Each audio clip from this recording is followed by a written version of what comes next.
بسم اللہ الرحمن الرحیم۔ رات کا بچا ہوا آٹا پھینکے نہیں، بلکہ تنگ دستی کا شکار افراد کے لیے ایسا مجرب عمل ہے جس کی وجہ سے دولت اور رزق اتنا کہ نسلیں بیٹھ کر کھائیں۔ اگر آپ تنگ دستی اور رزق میں کمی کا شکار ہیں تو ہم یہاں آپ کو نہایت مجرب عمل بتانے جا رہے ہیں، جس کے کرنے سے نہ صرف آپ مالا مال ہو جائیں گے بلکہ رزق میں برکت کے دروازے بھی آپ پر کھول دیے جائیں گے۔ وظیفے پر عمل کرنے سے پہلے ان جن باتوں کا خاص خیال رکھیں کہ 5 وقت کی نماز ہر حال میں پابندی کریں، تمام انسانوں اور کلمہ گو سے محبت رکھیں اور فرقہ وارانہ یا متسبانہ خیالات کو ذہن سے نکال دیں، تاکہ جب آپ رب کی مخلوق سے اخلاص اور محبت رکھیں گے تو اللہ تعالیٰ بھی آپ سے محبت رکھیں۔ آپس کی رنجشوں کو ختم کریں، جھوٹ بولنے سے گریز کریں، صدقہ و خیرات بھی کرتے رہیں۔ جو شخص کاروبار میں مندی اور ملازمت کی وجہ سے پریشانی کا شکار ہو یا ملازمت میں ترقی کا خواہش مند ہو، اگر کسی مشکلات میں پھنسا ہو تو یہ وظیفہ خاص اس کے لیے ہے۔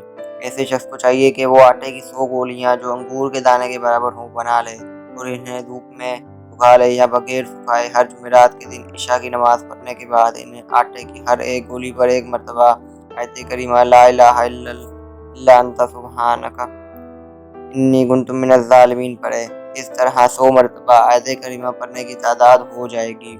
اس عمل کے اول آخر 11 مرتبہ درود ابراہیمی پڑھے۔ اس کے بعد ان گولیوں کو دریا میں یا صاف بہتے پانی میں بہا دے۔ اس عمل کی بدولت بہت سے افراد اپنی مراد پائی ہے۔ اللہ تعالیٰ نے انہیں اپنے خزانوں سے غنی بنا دیا ہے۔ اور اگر آپ یہ بھی نہیں کر سکتے تو آپ کے گھر میں جہاں پر پرندے آ کر بیٹھتے ہوں آپ انہیں ڈال دیا کریں۔ یہ عمل بھی آپ کے رزق میں اضافے کا بہترین ذریعہ ہے۔ جن لوگوں کو اس کی ضرورت ہو وہ یہ عمل ضرور کریں۔ ہر وظیفہ، ہر عمل، ہر نسخہ انسان کی بہتری کے لیے ہی ہوتا ہے۔ اللہ رب العزت اپنے بندے کی رہنمائی ہی کرنا چاہتا ہے اور اس کے ساتھ ساتھ اپنے بندے کی مدد بھی کرنا چاہتا ہے۔ جب بھی کوئی انسان کسی بھی مشکل میں پھنس چکا ہو تو اسے چاہیے کہ اس قسم کے عمل اور اس قسم کے نسخے، قدرتی نسخے آزمائے، تاکہ وہ اس ہر قسم کی پریشانی، چاہے وہ رزق کی ہو یا مالی ہو، جیسی بھی پریشانی ہو انشاءاللہ دور ہو جائے گی۔